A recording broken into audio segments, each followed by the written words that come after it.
Good afternoon, everyone. Welcome to the board meeting of the Monroe County Solid Waste Management District this very snowy Thursday afternoon, February 11th, 2021. And we're ready to go with a roll call, please. Mr. McGlasson. Munson. Here. Thomas. Here. Githens. Here. Hamilton. Here. Piedmont Smith. Here. Jones. Here. Swafford. We have a quorum. Good. So let's jump in right away with the announcement that the executive committee meeting minutes for January 4th are in your packet for information. And we do have minutes from our last board meeting to approve. May we have a motion for that? I move approval of the Board of Director meeting minutes from January 14th, 2021. Second. Thank you.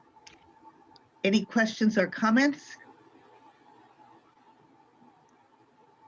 Seeing none, we'll have a roll call vote, please. Hamilton. Yes. Jones. Yes. Githens. Yes. Thomas. Yes. Munson. Yes. Piedmont Smith. Yes. Motion passes. Thank you. Let's turn now to the controller's report on cash flows. Ms. Hudson?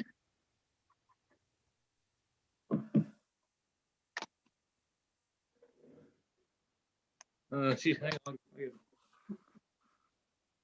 Tommy, you're muted. Says unmuted. Okay, can you hear me? Yes. Okay, our operating balance is at $2,582,384.66. Our closure bond debt is at $7,741.16. Our capital is at $45,413.60. Our landfill post-closure is at $763,977.93. Thank you. Board members, do you have any questions or comments about cash flow? Again, seeing none. I'm just looking for my favorite graph in there. Sorry. Oh, Mr. Hamilton, That sorry. year-over-year graph. Yeah, we had some issues getting the new year 2021 added, and we didn't get that figured out in time for the packet, but it should have been included with the email of claims for today's approval that went out yesterday. Mhm. Okay. Thank you. Do you want to look that up, Mr. Hamilton, before we No, go ahead. I'll look move on at to it. the next? I was just looking at the packet, sorry, but I'll look for Okay. that. Go ahead, All though. right, sorry for the delay on that. Okay. So next we have a vote on payroll and claims, and we would like a motion, please. Oh, don't we usually have Connie give the report before a motion is made? We do. You can tell that I'm in a hurry. Okay, the So- following claims are in order with pre-approved claims of $72,335.65. Today, we're asking approval of $123,488 for a total of $195,740.53. So, thank you. I move that payroll and claims be adopted as presented in our packet with the addition of the payroll and claims that were emailed yesterday. Second. So thank you. Questions from board members? Ms. Thomas, Yeah, my jazz hands. I can see your hands. Hey, It's actually not a question, it's just a comment. I just wanted to point out to Mr. McGlasson and the staff that our emergency management department's providing face masks for our employees, for government employees, and for visitors to government buildings. So if you want to not have that expense, please contact emergency management and ask for some masks and some gloves or whatever you need. Okay, Oh, thank you. thank you.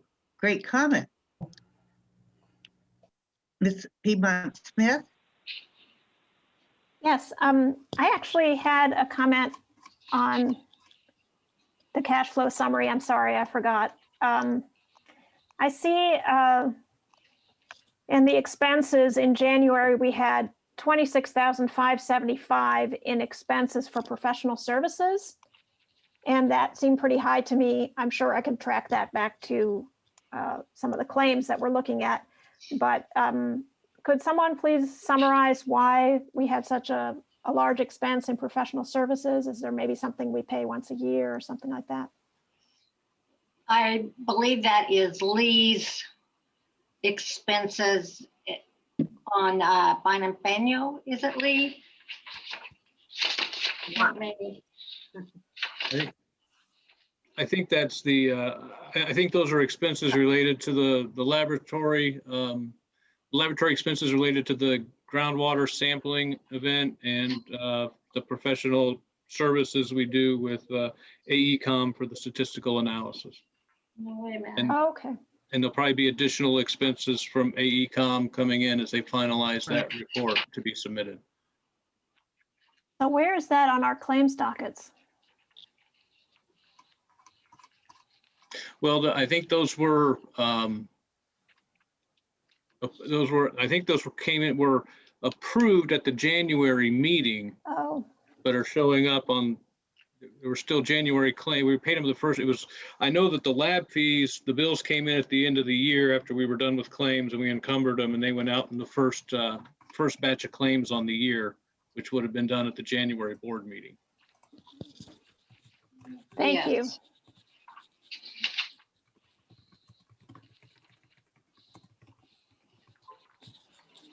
I have, Ms. Munson, I have a couple others if I may. Please. What? So on the claims for the claim report dated January 27th, there's $840 in postage stamps. So I was curious why we're spending so much money on postage stamps these days when so much is done electronically. Well, we still, I mean, all the claims that we're looking at right now, those checks get mailed out. And we generally, we buy postage every 12 to 18 months in bulk as we need it. Because we just get the forever stamp, so we don't have to worry about stamp prices increasing. And we generally buy upwards of $1,000 worth of stamps at a time. And that's done every 12 to 18 months. So is there no way to pay electronically to avoid this kind of postage expense and the paper involved? We'd have to inquire with the vendors. I mean, some vendors, we do some electronic payments with some vendors, but obviously not all of them. And that we could investigate that, but that would be a vendor by vendor case depending on what they're set up to do on their end. Okay. Well, I would encourage you to look into that. So, Ms. Piedmont Smith, do you have other questions? Yeah, I had another one. Go ahead. The payment to Lambert Consulting for website hosting just reminded me that there was some work to be done to upgrade our website, and I wanted to get an update on that. Still working on it. We've been working with Lambert Consulting on their original proposal that they came in with, which was much higher than I anticipated, and seeing what we can do to whittle that down. If we can't get it to a more, I guess what I would consider a more reasonable fee, then we may go out and seek some quotes or estimates from some other vendors. Okay. Okay. I mean, it seems like I've heard that report before, so I'm wondering how much time should we let them? Well, come it's to a not, the reasonable delay is not all on, amount? some of the delay is on my end. So I'm not gonna put all of the responsibility for the delay and moving forward on that on them. But it is something that we need to pick back up and get moving on. Okay. Well, I know you've had your hands full with the waste management plan, but I just wanted to see where that stood. Ms. Munson, I have one more question if my Please. colleagues would bear with me. Please go ahead. On the claims docket that was emailed out yesterday, there was $7,602 for Bynum Faneuil for 36 loads of hauling leachate. Over what time period was that? Seems like a lot for just 1 month. It's not for January. That's not a lot of that's not a lot of leachate to be hauled. Oh, really? Yeah, I mean, historically we're usually up a lot higher than that. We've been doing pretty good with our treatment cycles but everything right now is kind of weather dependent, and with the water and the temperatures being cold, we're doing as much as we can with our treatment cycles, but the excess we've got to haul, which is our historical numbers for January, February, March, April are the highest for the years, for the year, while the water temperatures are cold. We're hauling right now because the water temperatures are preventing us from boosting our treatment cycles up a whole lot, because the cold water doesn't treat very well. And we're trying to stay ahead of the weather, because when the weather is very cold as well, they can't haul because their equipment freezes up because it's hauling water outside when it's below zero. So we're trying to balance weather and how much water's in the pond and how much is coming in the pond and stuff like that. So, but overall, that was a fairly low number for January for us to haul. Okay, thank you very much. Yeah, I mean, even though I've been on this board, 3 years now, it's hard to keep track of what's normal and what's unusual. So appreciate Yeah, I mean, there's been some months that we've been upwards of 800,000 gallons that we've had to haul, just depending upon what happens with the weather. I mean, if we were to get if the snow turns to rain when it's really cold like that we can't handle that. So it just we do what we can, but we're doing what we can. All right, thank you. Thank you. Thank you for your questions. Are there any other questions about the claims we're considering? With no questions, let's go to a roll call vote, please, Mr. McGlasson. Public comment? Sorry? Is there public comment? Oh, I forgot public comment because I'm not on the agenda. I'm looking at claims. Is there any public comment?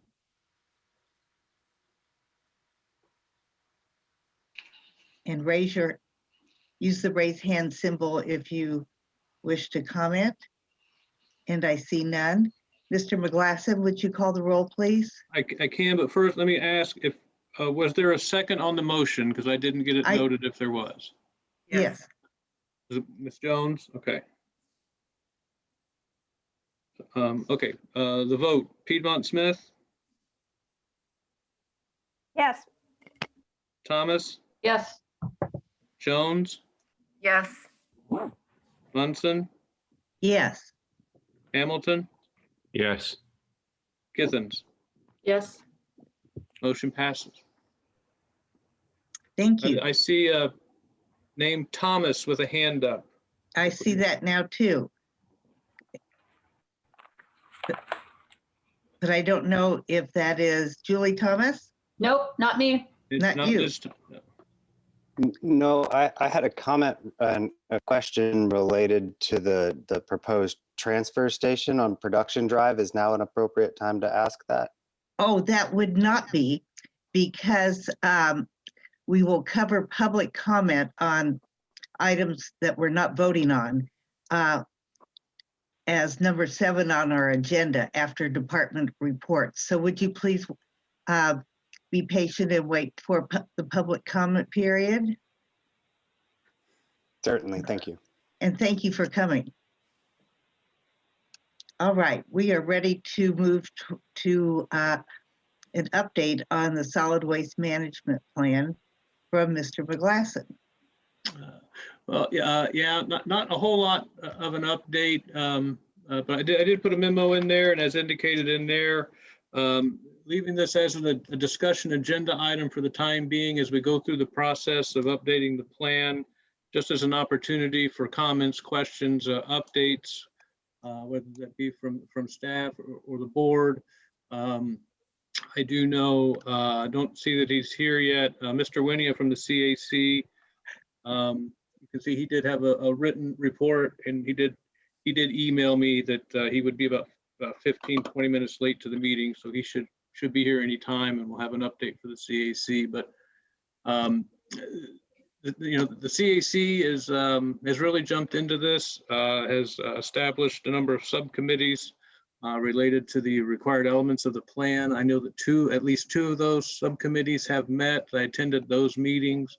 I thought they were really productive discussions, and for those groups, also did have Alex Crowley from the city of Bloomington did attend both of them, as well as Lauren Travis and Adam Wasson attended the meeting on waste diversion, I believe.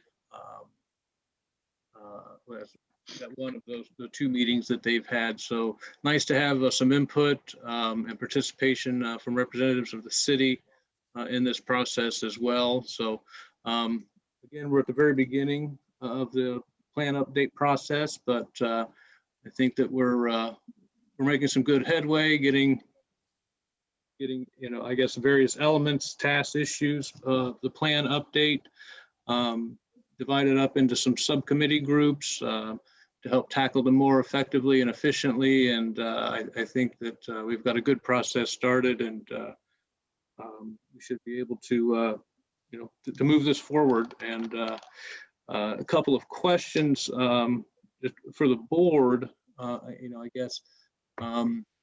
We've kind of talked, I think last fall or maybe in December, about this, but about a timeline. Please recall, we do have the capstone class from IU that's also tackling some of the required elements of the plan. So, we obviously need to have a timeline that allows and respects their semester schedule for those students. But kind of interested in what kind of a timeline the board was looking for as to when we would be, have a more final draft of the plan for the board to consider for adoption. Also kind of interested in the board's just thoughts in general on, what direction the plan should be taking the district.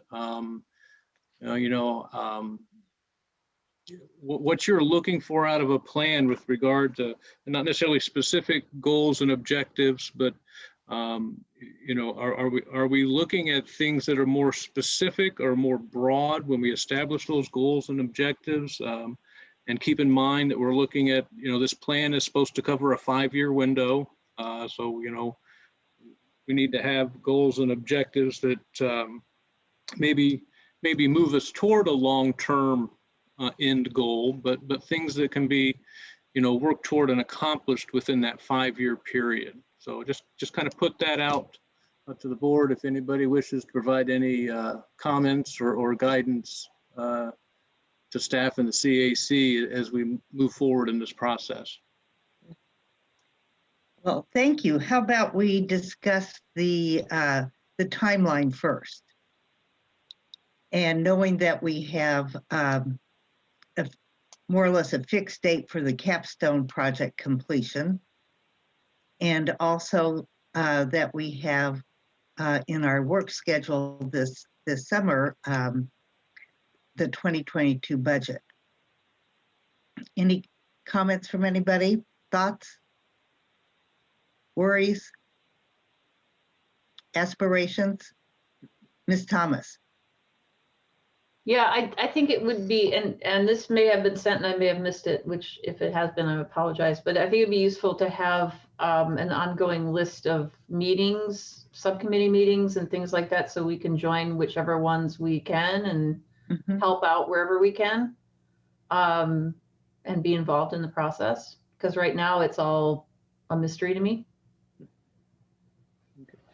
Yeah, I think like I said, the CAC had those, they've had the 2 meetings that I'm aware of, and I know that those kind of happened pretty quickly, and the Zoom information wasn't available till a couple of days ahead of time, but we did get that out. I think that their next CAC meeting is scheduled for next Thursday, in my understanding. And I see Andrew Manley and Ryan Conway here, and they can correct me if I'm wrong, but I think at that meeting, they were looking to establish additional subcommittee meetings for moving forward. And obviously, as soon as those dates and Zoom information is available, we would get that passed along. Okay. Great. Mr. Hamilton?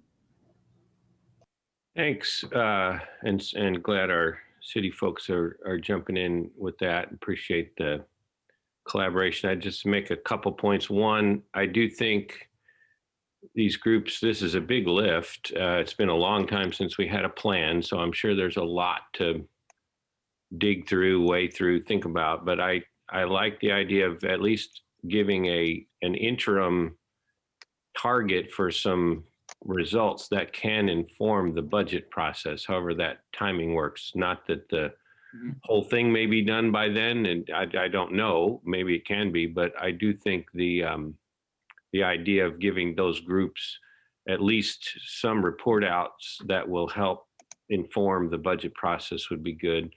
Second, I don't recall exactly, but as I seem to recall that the solid waste management district was created with basically an overriding overall single goal of reducing materials into landfill, into landfill, right? That's kind of this overarching purpose. And I think looking at how we're doing and using that as a one lodestar, I think would be smart. I do think, that was probably developed in 1989 or 90, I think.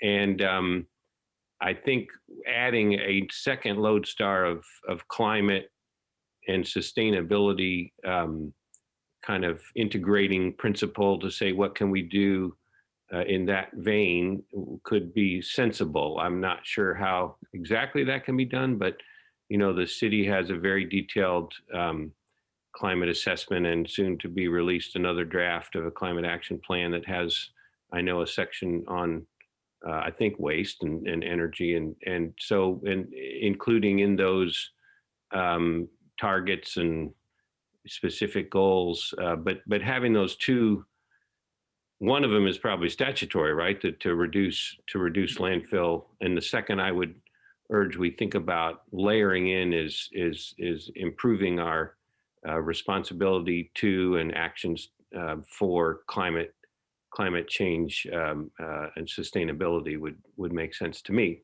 If you were asking for a general comment, that didn't really go too much to schedule, but a little bit. But thanks for letting me share those. Thank you. Ms. Githens? I was going to ask if, in terms of the scheduling, are there steps, like we need the stuff on the population before we have other things that go into the report, right? So could we know what some of those building blocks are to get to the end result? Because I think that'll help us with a schedule also. Yeah, and that actually was discussed, I think, at both of the CAC subcommittees meetings. The fact that the demographic study in particular, that some of the data and the information that's going to come out of that, will be necessary to establish maybe some objectives for some goals, because we're going to need to know what population and waste projections come out of that. waste generation projections come out of that. Yeah, that has been discussed. I don't know that right now I'm in a position to give you specific answers on that, but I agree with you. It's been brought up, and that is something that we need to do. So, thank you. Ms. Piedmont Smith? Yeah, I think what Mr. Hamilton said makes sense, that it would be great to have at least a draft of the plan by, say, July, so that we could take it into consideration when evaluating the fiscal 22 budget proposal. Thank you. Are there other questions or comments? Well, let me throw out one of mine. I think that we need to very soon reach out to Ellettsville and the town manager there, Mr. Mike Farmer, to involve anyone from that government unit that would like to be involved in updating our plan. And I'm sorry Mr. Swafford isn't here today, but Mr. McGlasson, would you consider writing to him about this? Yes, I Great. worked previously with Mr. Farmer and can certainly reach out to him and see about the town of Ellettsville involvement. Great. So let's also look at the question of the scope of our plan.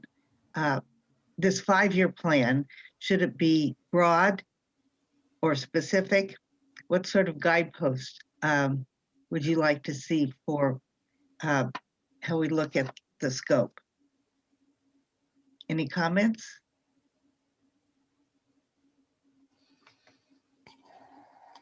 Mr. Hamilton? Well, again, I know this is a heavy lift because they're being asked to do a lot, but if there's any way to think past 5 years, but set 5-year goals, that's what I would encourage. Think kind of pretty far out, of where we want to be eventually, and set those kind of aspirational goals. Mm-hmm. But I do think, Tom, your point, Mr. McGlasson, your point of, you want to have what's aggressive but achievable goals for that 5-year period, but hopefully with a vision a little bit past that, if that's possible. I think so. Other comments? Ms. Githens? Yeah, I'd like to see some very specific things in it so that we can actually measure them to see how we're progressing toward the goals. Ms. Jones? I think it might make sense, as Mayor Hamilton suggested, to have a long-range aspirational goal and then identify specific steps to get us there that are much more focused and achievable in 5 years. Great. Ms. Thomas? Yeah, my comment would be that I think if we want to talk about aspirational goals, I think that would be a great thing to discuss at a board CAC joint meeting. I just want to make sure that the representatives on this board and the CAC are the guiding voices on determining future policy, because we are all coming from different places, and I think that would be a good way to proceed. I don't know when we would need to do that, but I would like it if we'd set aside time at a meeting to do that. Maybe April or May, I don't know. Okay, thank you. Ms. Piedmont Smith? I wanted to ask Mr. McGlasson how soon we could get some of the demographic information and projections, because that, like Ms. Githens said, that's kind of a building block to try to home in on reasonable goals for a 5-year period or beyond. Mm-hmm. I've not been provided any timelines, so I will check with Professor Waldman and his class, and and see what they anticipate, what kind of timelines they anticipate to start having data, maybe not finalized, but data that they could provide that we could start to work with. Oh, so are they doing the demographic study? Mhm. Yes. Mhm. Oh, okay. I forgot.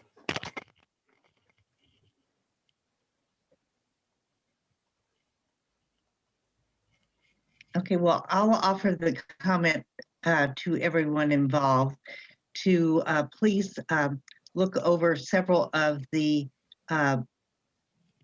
management plans from other solid waste districts and see that they are, for the most part, very brief and directed. They tackle specifics. And then the plan that I call our behemoth of 492 pages compared to 15 is something that we don't intend to reproduce and update specifically in that format. Not if you want it done this year. Right. And I don't think it's useful. I don't think anyone wants to read that. I don't think they want to review it and see how it meshes with the current situation, etc. So I'm inclined to 15, 20 pages myself. And Mr. McGlasson and I talked about including some of the required components that item asks us to provide in appendices that can be referenced but don't have to be read and reviewed. So does that type of format appeal to you generally? Got a couple bobbleheads going. Ms. Piedmont Smith? I'm sorry, this is not in response to your question. This is another That's okay. point. Go ahead. I just wanted to be sure to mention that in addition to the CAC subcommittees, there was a meeting of a committee on waste problems, because that's one aspect of consideration that is in Indiana code that should be in the plan.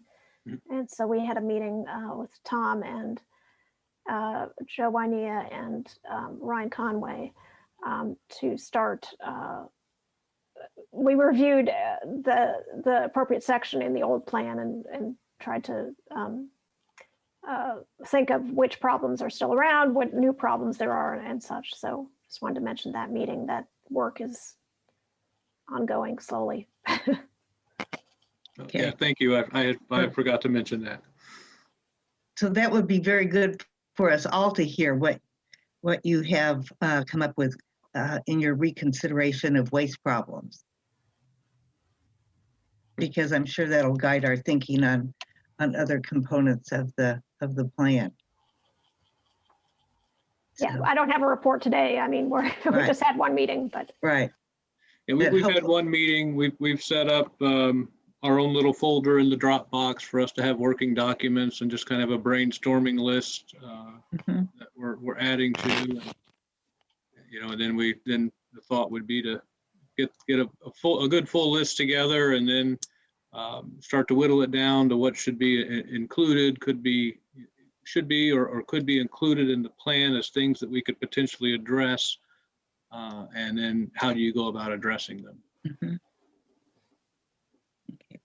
Well, I have a question on logistics, and I wonder, is it possible to have for each of the subcommittees a dedicated Zoom link?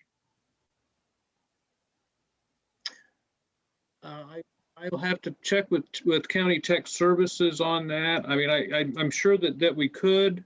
I guess my question is that something that we have to have a established meeting scheduled to provide them, or if they can continue to add dates to that recurring? I'm not sure how that works. Okay. We are able to add dates to a recurring meeting, so I can do it with a single link. Okay. Oh, good. There you go. Sounds good, TSD. Thank you.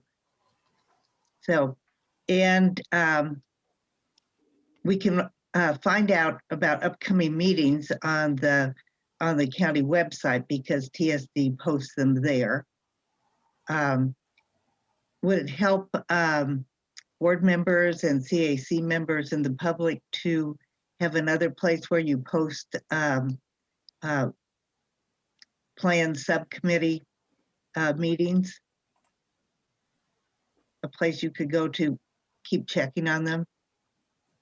Yeah, I mean, it would make sense to put something like that on the Go Green District website, maybe. I don't know, but somewhere that should be. I just feel like the things are proceeding, and I want to make sure that all the board members know what's going Me on too. so they can participate and help. Me too. So Yeah, we can certainly put it on the calendar on our website as well. good. Good. So anyway, there is a plan to keep us well updated on upcoming subcommittee meetings. So if we're ready to move on to the next agenda item, we have a report from the CAC. And Ms. Munson? Yes. Sorry, I just wanted to ask, Yes, since we're Ms. talking about Piedmont-Smith. logistics, could the subcommittees, actually, this may be a question for Mr. Wynea. We now have this Dropbox folder or Dropbox site, so it would be helpful if the subcommittees could also share their, notes on that site so that, if we can't make the meeting, at least we could see their notes and That would be great. see what's going on. Yeah, I can definitely make sure that that happens going forward and incorporate the contents of the previous meetings as well. Great. Thank you. Yes, So- absolutely. So let's have Mr. Wynea present his report for the CAC.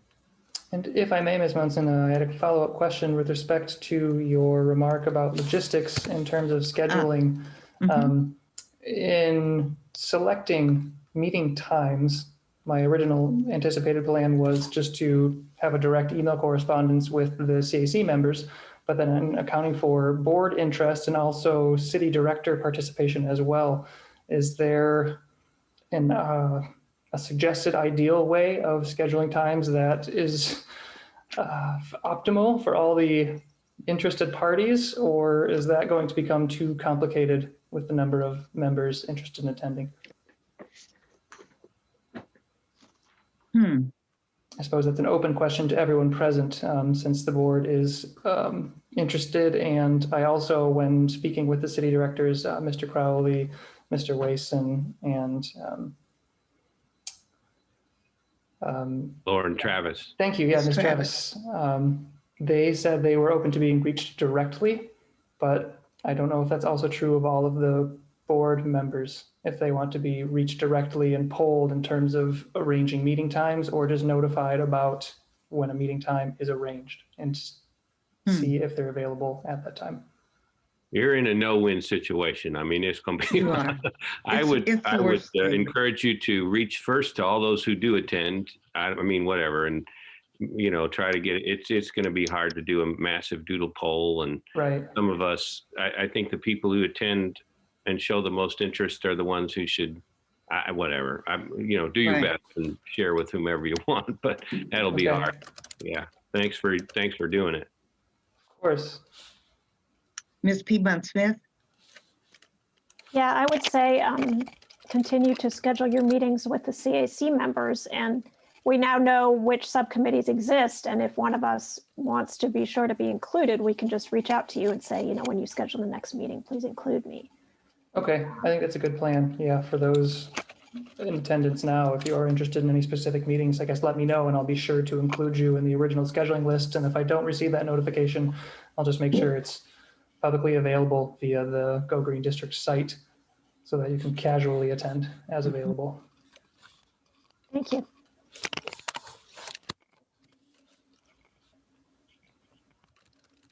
And I will just make a quick note of that before going into the CAC update.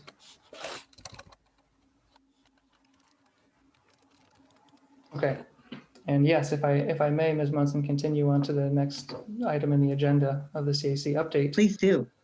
There isn't, I think, much to add. I hope everyone had the chance to review the written update, and since that was written, the Waste Reduction Committee meeting, or the Source Reduction Committee meeting, was held on Saturday the 6th. The highlights of that I wanted to add were an expression on the city's behalf of interest and partnership, which I am grateful for and thought was going to be essential to this process ahead of time. So I'm glad to see that that's already agreed upon.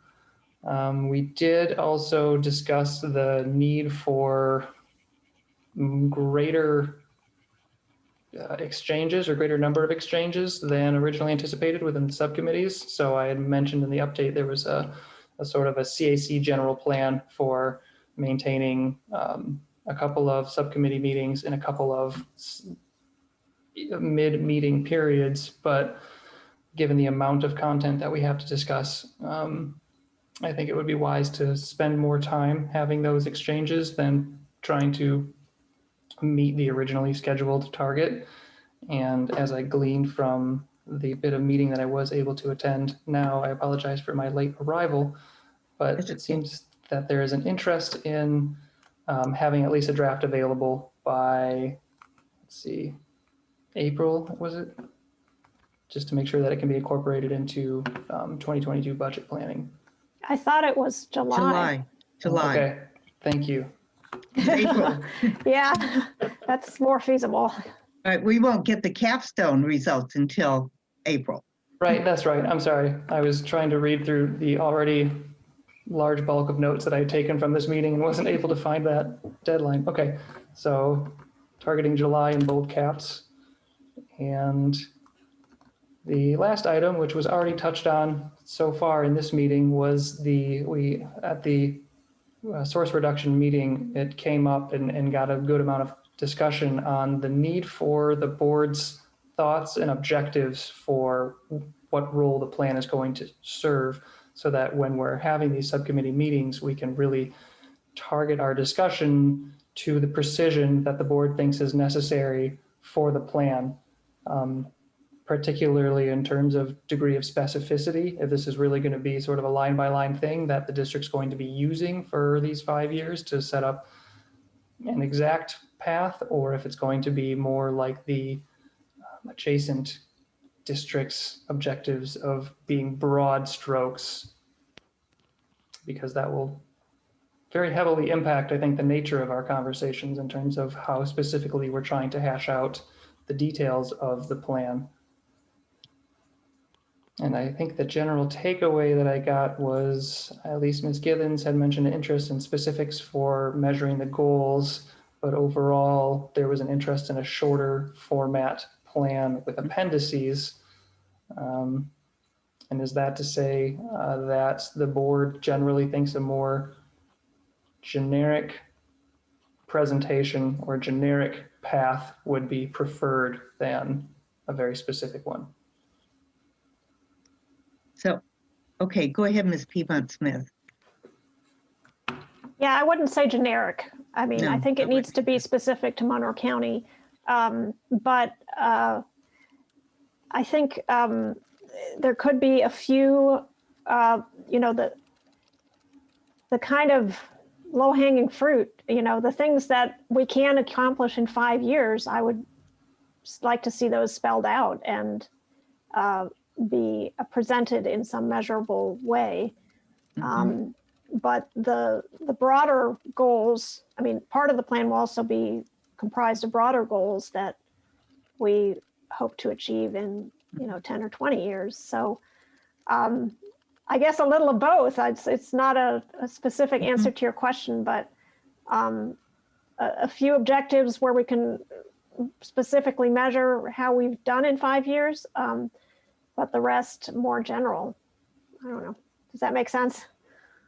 It's definitely helpful to have feedback of any kind, even if it's not a cut and dried, fits in a square type response. It's nice to know what your thoughts and desires for the plan are in a general way as well. Okay. Mr. Hamilton has a comment? Thanks. I agree with what Ms. Piedmont Smith just said, and Ms. Giddens about specific measurable things. I think is really important to try to include those in that 5-year window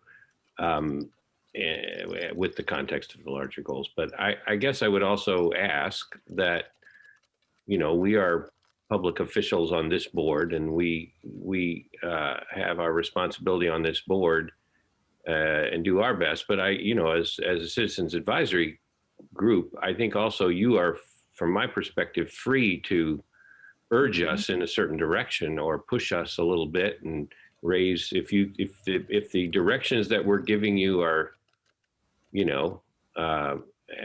are not harmonious with kind of your overall take, I think you're fine to recommend and push back a little bit on that too. And push us. So I don't, we want your independent and considered recommendations as well. So we I encourage you to do that too. Thank you. So I should say I'm speaking for myself when I say we. I can't speak for everybody. It was a global That's just my reaction. I agree. Okay. So, Mr. Winia, thank you for that report. Do you have anything you wish to add? the only comment that I have is not necessarily related to the port, but previous remarks about getting the demographic data, and that if anyone does consider it to be a holdup, there's definitely an easy way to approximate that information, particularly on populations and existing waste production trends that I could extrapolate in probably an hour's time, just to give us enough content to make decisions on. Or also, if we're going to approach our goals in terms of ratios, those wouldn't really be impacted by change in population or waste generation. So if we're trying to reduce by 50%, that would be all of the waste that everyone's creating would be diverted one way or another, and that wouldn't be affected by how many people there are necessarily. Thank you. Yes, and that concludes my remarks. Thank you. Great. So if there are no questions for Mr. Winia, we'll move to having department reports and begin with Mr. McGlasson. Again, I guess I'll start by acknowledging it again. We're missing department report from Mr. Morgan. He's still recuperating, but give you an update on him. All reports are good. He's doing well, and they expect him back in the office at least on a part-time basis beginning next week. So it'll be good to have him back, and we'll see what he's up for and how much he can do, and we're certainly not going to push him, and we'll let him set his schedule and do what he thinks he can manage to do. So, but again, apologize that we don't have specifically the recycling data in the report the past couple months, but should have that in March. The other thing that I need to let you know that's not in the report. Earlier this week, our office manager, Shirley Smith, did tender her resignation, submitted her 2-week notice. I would say that it was not totally unexpected. If you'll recall, this was one of the positions that had their hours cut in this year's budget. So certainly happy for her that she's found full-time employment. And in fact, according to what found a position that's actually closer to her house, so less of a drive for her. We certainly wish her all the best, and sorry to see her go, but understand her decision. And we've posted that job internally, and we're actively looking to get that position filled. And beyond those two things, I guess usually this time of year we're hot and heavy on legislative issues, and but this year being what it is, and everybody's minds being on other things, solid waste districts seem to have fallen off the radar this year. So I did highlight one specific House bill in my report, House Bill 1325, and that the committee that's been referred to has taken no action on it. And it does not appear that they are going to take any action on that with regard to doing a study of solid waste districts and their recycling programs and the viability of those programs. So so it doesn't look like there'll be anything done passed at the state level this year that'll have an impact specific to solid waste districts. But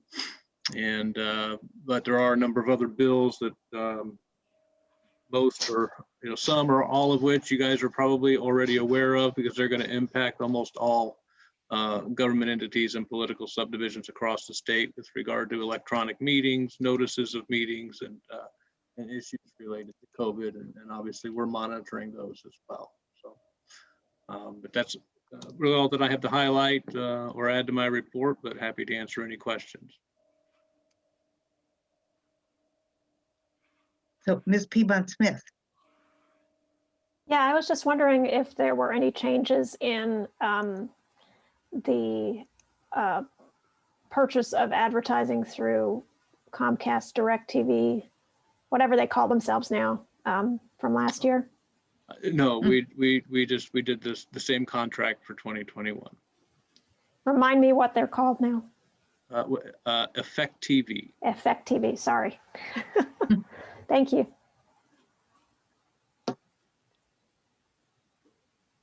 Other questions or comments? Shall we have the report from Mr. Paulson on the landfill then?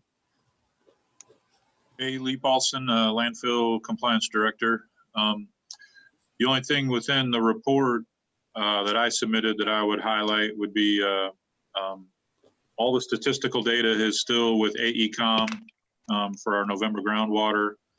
We're starting to get rough draft reports from them upon the results of that sampling event. So we're starting to go through and make sure we all understand everything and what they're talking about. So within the next week or so, I would anticipate that being finalized, and then it'd be a few days for me to just work on that to submit that to the state. So far, there doesn't really, nothing is out of line from previous sampling events that would create any eyebrows to be raised or issues or anything like that. So it's, I think everything is kind of settling in, I guess the best we can put that. The other thing I wanted to, it took me a minute to find it, what you guys were talking about in the professional services from previously, but our November groundwater sample was the long list, which is like all the parameters the state requires us to test for. So there are hundreds upon hundreds of parameters that we need to sample for within our regular wells every third event. So, and that usually incurs a much larger lab bill. So like our laboratory fees, when we got all those bills was the end of December. So we encumbered that money to pay for it now because that stuff was done. But that was $24,000 just for our lab fees, or I'm sorry, $25,000 for our lab fees for that groundwater event, including the long list for our regular wells and our arsenic wells, which is par to what we've paid every third event. So it's not that it's outlandish or anything different than what we normally do, but that's that every third event that is a much more expensive endeavor. So, and then also Ms. Piedmont Smith, you had asked questions about, while you guys were talking, I went and looked up some information upon that. Just to kind of give you a better idea of what our January numbers are when we haul. So this year, January, we hauled 177,000 gallons of water.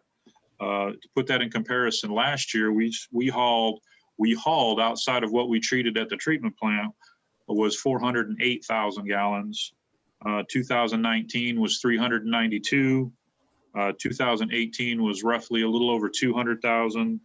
And 2017 was 325,000. So this year we are much lower. Our precipitation levels are not our highest level, but they're there. But our temperatures so far this year, if you look at that chart, the last 6 months overall, we're much colder. And usually when we're much colder, we can't treat as much as the bugs like warm water. So the warmer that water is, the more we can squeeze out of that stuff. So, but I just wanted to give you kind of a better understanding of what the past 5 years look like. So there you go. Thank you.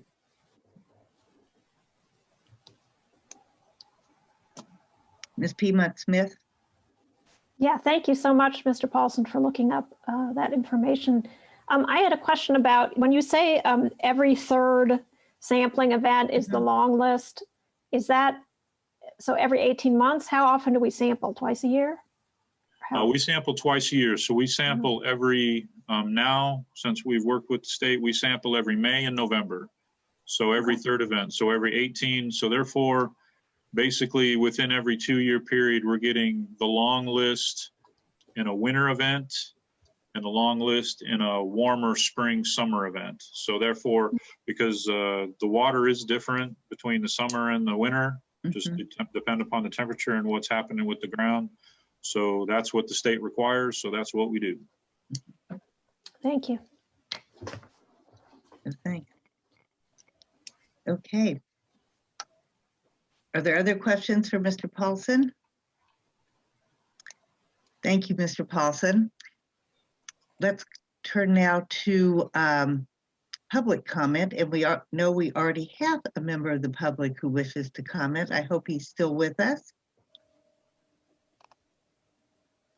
I'm still here. I'm still here. Thank you. And my apologies for speaking out of turn earlier. No problem. I was just curious. Please give us your name for the record. Thank you. My name is Thomas Matthews. Thank you. And I was curious on the proposed transfer station over on Production Drive. Does the county have a host fee agreement in place with the company, or how do we plan on recouping funds? If so, can you tell us all about that? I'm going to direct that to Mr. McGlasson because we've talked about this. Well, at this time, no, we do not. But as a part of their presentation and proposal regarding the facility, Rumpke did state that they were willing to enter in to the same host fee agreement that we have with the current transfer station in the county, and we're actually, we're right now, just starting the negotiations of that agreement with them. It just, a little premature to put something in place, on a facility that's not been approved. At this point, they've gone through the preliminary local approval processes that they needed in order to be able to submit their application to the state.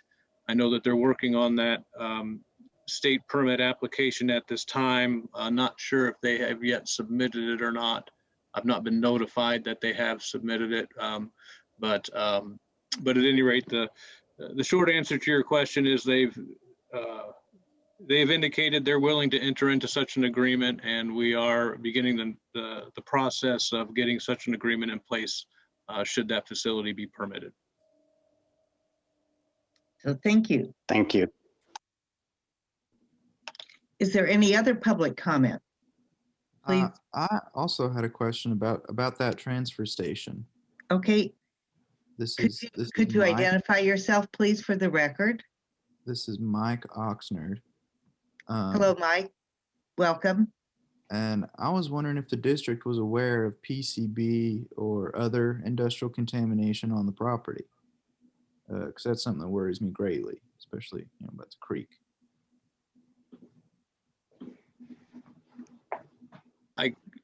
Ms. Munson, I can address that if you'd like. Please do. I am aware of allegations, rumors, concerns expressed about potential PCB contamination on the site, and I've talked with representatives from Rumpke about what information or knowledge that they have gone through state and EPA records, and have not been able to find anything to document that there are PCBs at that location. Rumpke has indicated that they're concerned enough about the concern being expressed about it that they are going to do some of their own investigating, up to and potentially including taking core samples from the property if that's warranted and necessary. So at this point, that's kind of where that sits.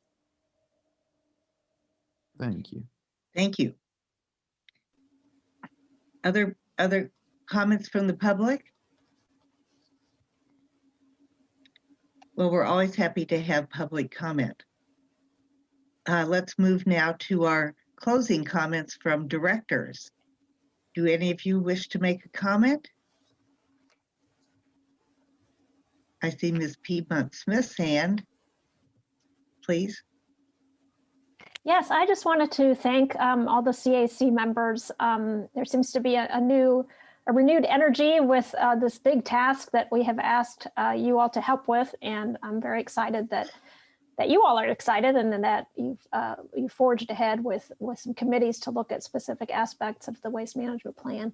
So I just wanted to express my thanks to Joe and to all the members of the CAC for your participation in this important process. I think Ms. Piedmont Smith speaks for the entire board on that. So thank you for saying that. Other comments from the board? Ms. Githens? Oh, that was a different kind of hand. That was Yes. that was your clapping hand, not your raised hand. Okay, let's just do this. So, okay, if there's nothing further, then we will be adjourned until our next meeting in March. And I look forward to having a full meeting with the management plan on the agenda. So thank you everybody for attending. Thank you public for being here. Thank you CAC. Thanks, Madam Chair. Bye. We are adjourned.